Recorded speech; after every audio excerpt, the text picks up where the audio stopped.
పెదపూడి మండలం గండ్రేడు పొంత రోడ్లో ఆక్రమణలకు గురైన రోడ్ మరియు శ్మశాన వాటికలను అనపర్తి ఎమ్మెల్యే నలిమిలి రామకృష్ణారెడ్డి పరిశీలించి స్థలాన్ని పరిరక్షించి అర్హులైన వారికి న్యాయం జరిగేలా చర్యలు తీసుకోవాలని అధికారులను ఆదేశించారు. ఈ సందర్భంగా ఎమ్మెల్యే నలిమిలి రామకృష్ణారెడ్డి మీడియా సమావేశంలో మాట్లాడుతూ గండ్రేడులో ఆక్రమణలు తొలగించడంలో ఒక సమస్య ఉత్పన్నం కావడం, ఆ సమస్యను క్షేత్రస్థాయిలో పరిశీలన చేయడం జరిగిందన్నారు. కుమారప్రియం వరకు వెళ్లే రహదారిని ఇటీవల కాలంలో పునర్నిర్మాణం చేస్తున్న నేపథ్యంలో ఇక్కడ ఆక్రమణలు తొలగించాలని పెద్దాడ, గండ్రేడు, కుమారప్రియం గ్రామస్తులు కోరారని, అయితే ఆక్రమణదారులు సహకరించలేదన్నారు. పెద్దాడ, కుమారప్రియం రైతాంగం గండ్రేడులో పొలాలు ఉన్న రైతులందరూ ఇవి తొలగించకపోతే తమకు ఇబ్బంది వస్తుందని చెప్పడంతో ఇప్పుడు క్షేత్రస్థాయిలో పరిశీలన చేయడం జరిగిందన్నారు. అయితే ఇక్కడ 9 మంది పశువుల పెంపకం చేస్తా ఉన్నారని, అందులో ఒక వ్యక్తికి గోశాల క్రింద ప్రభుత్వం నుంచి ఆర్థిక సహకారం ఇవ్వడం జరిగిందన్నారు. అదే విధంగా ఒక వ్యక్తి తన కుటుంబ సభ్యుల పేరు పైన 3 పశువుల పాకలను వేసుకుని అతను అనుభవించడం జరుగుతుందన్నారు. ఇక్కడ ఎవరిని ఇబ్బంది పెట్టాలని కాదని, సమస్యను పరిష్కరించాలని 3 గ్రామాల రైతులు ఫిర్యాదు చేయడం జరిగిందన్నారు. రైతుల అవసరాలను కాపాడాలి, సంక్షేమం చూడాలి, అదే విధంగా రోడ్డును సక్రమంగా నిర్మించాలి. శ్మశాన వాటిక గురించి పెద్ద ఎత్తున వివాదాలు న్యాయస్థానాలలో ఉన్నాయి కాబట్టి ఆక్రమణదారులు వివాదాలు పరిష్కరించడంలో సహకరించాలని ఎమ్మెల్యే కోరారు. ఈ కార్యక్రమంలో పెదపూడి మండల కూటమి నాయకులు, గండ్రేడు గ్రామ కూటమి నాయకులు పాల్గొన్నారు.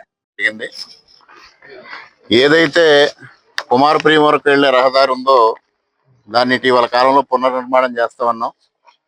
ఈ పునర్నిర్మాణం చేస్తున్న నేపథ్యంలో ఇక్కడ ఆక్రమణలు తొలగించాలని కాంట్రాక్టర్ కానీ కుమారప్రియం గ్రామస్తులు కానీ కోరారు.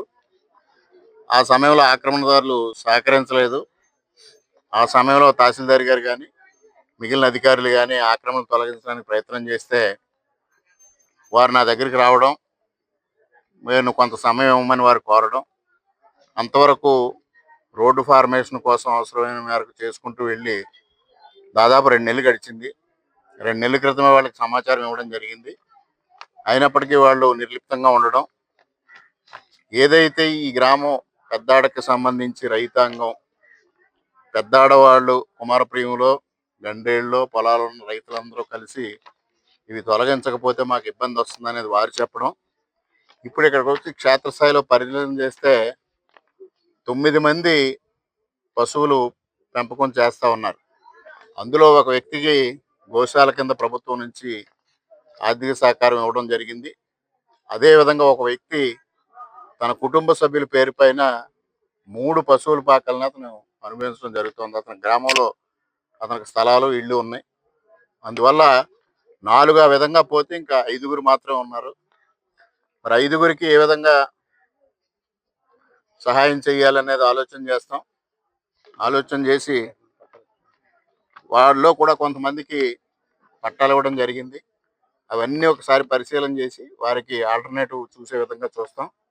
ఏదైతే ఇవాళ రోడ్డు నిర్మాణం కోసం కానీ, లేదంటే ఇది శ్మశానం, కొంత ప్రాంతం బలహీన వర్గాలకి అంటే సెట్టుబల్జి కులస్తులకు చెందిన శ్మశానం, కొంత దళిత వర్గాలకు సంబంధించిన శ్మశానం. వారు కూడా ఒక రిప్రజెంటేషన్ ఇచ్చారు. మా శ్మశానం మాకు ఖాళీ చేయించి ఇవ్వండి, మాకు స్థలం లేదు, పూడ్చిన దానిపైనే పూడ్చాల్సిన పరిస్థితి వస్తూ ఉంది. అదేవిధంగా 3 గ్రామాల రైతులు కూడా ఈ రిప్రజెంటేషన్ ఇవ్వడం జరిగింది, ఇవి ఖాళీ చేయించాలి. ఇంతమంది కోరికని సమంజసంగా భావించి ఆల్రెడీ వారికి ఇవ్వాల్సిన సమయం కూడా 2 మాసాలు పూర్తయింది కాబట్టి వారికి వాస్తవ పరిస్థితులు వివరిస్తే వారికి ఏ విధంగా ప్రభుత్వం నుంచి సహకారం చేయగలం అనేది ఆలోచన చేసి ఆ విధంగా సహకారం చేస్తాం.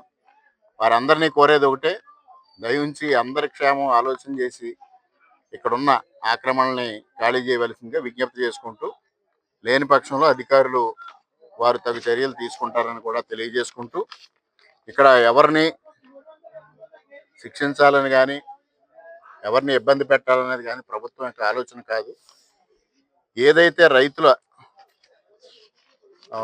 విషయాలు రక్షించాలి, రైతుల సంక్షేమం చూడాలి, మరొక పక్క ఏదైతే రోడ్డు నిర్మాణం జరుగుతుందో ఆ రోడ్డు నిర్మాణం సక్రమంగా జరగాలి, మరో పక్క దళితులకి బలహీన వర్గాలకి చెందిన శ్మశానాన్ని కాపాడాలి. ఇది ఆల్రెడీ శ్మశానం గురించి కూడా పెద్ద ఎత్తున న్యాయస్థానంలో వివాదాలు ఉన్నాయి. ఈ వివాదాలన్నీ పరిష్కరించడం కోసం ఆక్రమణదారు సహకరించమని విజ్ఞప్తి చేస్తూ సెలవు.